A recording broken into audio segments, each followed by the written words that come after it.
I actually want to talk to you about your side project, Soulbender. Okay, cool. Yeah, Soulbender is something that I started as a side project, I think back in 2004, something like that. And then, this year we got together. Well, Nick and I, started talking, and we had some extra songs, that we didn't record on the first one. So I'm hooked up with Joe O'Brien at Rat Pack Records now, and he goes, "Hey, let me put it out." So we went in, and basically they recorded all the stuff, and I just put some solos on it. And Joe's getting it all mastered, and it's going to be released. So it's 4 tunes. They were kind of like in sketchy shape back in 2004. So we obviously beefed them up and arranged them, and gave it the full Soulbender pack and punch. You're really busy with that, Queensryche touring now, and then you've got some beverages that you are having your name on as well? I mean, I got involved in the the craft brewing business. Beer is a big thing in Seattle, as it is out here. I imagine in Chicago and Wisconsin are responsible for drinking tons and tons of gallons of beer every year. But Whip Ale is, it's a small little thing. It's a small company, and I've got distribution in a few states, and I'm just going a little bit here and there, but it's a fun thing for me, I love, messing with all the hops and the grains and coming up with my concoction, which is an American Pale Ale. And it's got that good flavor that I like. I'm not really a man of a wide palette of taste in beer, but I know what I like in my taste in beer. So that's kind of what Whip Ale is. Excellent. So that's something that you probably never thought that you would be doing when you started making music so many years ago. Can you talk a little about the opportunities that you have in front of you and how you take advantage of them? Well, yeah. I mean, it's opportunities as you become more successful and more well-known in the industry.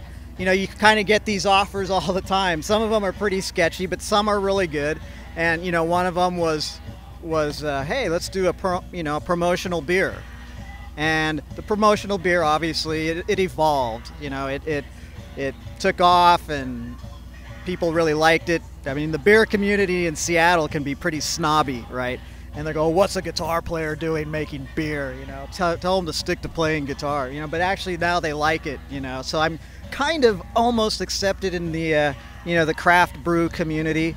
And there's people throw the slam dunk of all these things is like clothing. There's tons of clothing companies. Hey, wear my T-shirt on stage. Hey, that. So that's a couple of the guys are doing that, and Scott's kind of in the film industry. He's writing scores for music trailers and movie trailers, and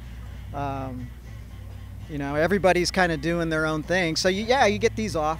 I mean, I still got a coffee blend in my back pocket, that people want me to do, and I'm like, I don't have time for it right now. But I love the coffee. I mean, Seattle, we drink lots of coffee because it's cold up there, and it's like, you got to have the coffee in the morning to offset, I guess, all the other stuff that's available. Last question. Thanks for taking the time to talk to me today. You talked a little bit about writing. How important is it to have the right environment, and what do you need to get the proper material and to be in the right mindset to do writing?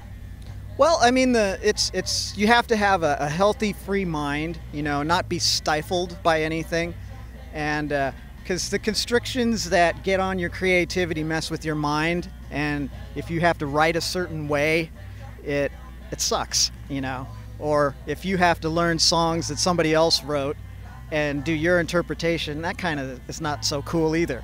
So it's a matter of having the freedom, the great bunch of guys that connect and that have a common goal, that are creatively on the same wavelength, and that right there is the basic ingredients for writing, because knowing that you got these guys behind you that are fully behind what you're writing, it's like, it's not too metal. The more metal the better, it's like, go for it.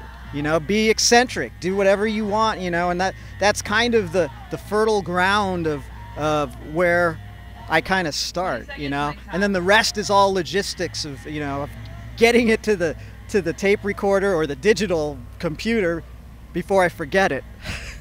Excellent. Ideas come so fast, you know, and then it's like, as you get older, you can't remember them all. So you got to get them on, like this thing, this Tascam right there. Pretty sweet, huh? Yeah.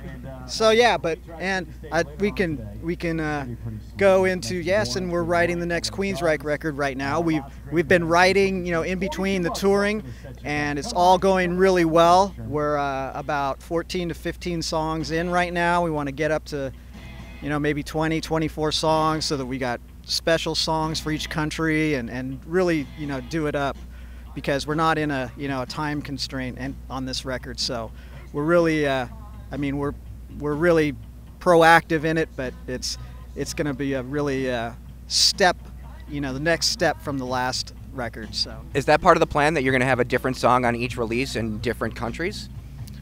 Well, that's my idea. You know, I think that's what they always want.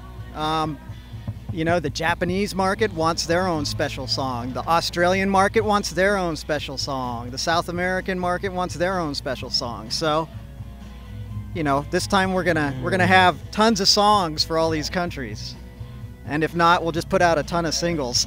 That sounds excellent. And with iTunes being worldwide, you can pretty much get any song anywhere. So hopefully we'll be able to all hear all of those songs from all different countries. Oh yeah, songs for sale on the digital realm. Yeah. Michael Wilton, thank you so much. Thank you so much. Rock on.